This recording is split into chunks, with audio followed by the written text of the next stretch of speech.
The South Korean government announced this year's calculation for home values this morning, which will determine the amount people pay in property taxes.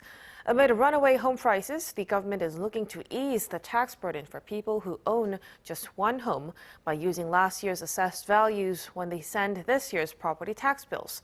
For more on this, we have Eum Ji-young on the line for us. Ji-young, give us the details. Mokyeon, the fair market appraisal value of people's homes increased by 17.22% nationwide compared to last year. This is the third biggest increase in history.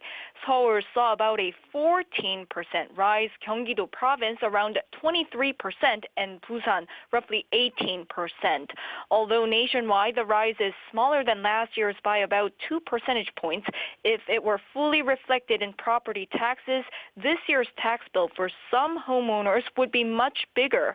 So to ease the burden on those who own just one home that they live in, the government announced that it is going to use last year's assessed values when calculating the property tax this year.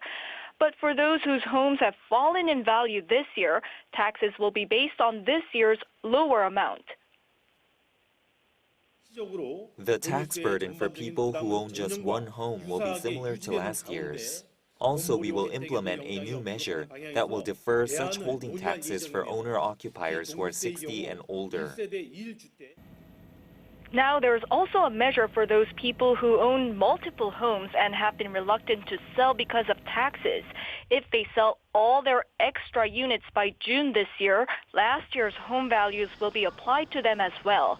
And because rising home values affect state health insurance premiums, the government announced that health premiums for single homeowners will be frozen this year or could be lowered.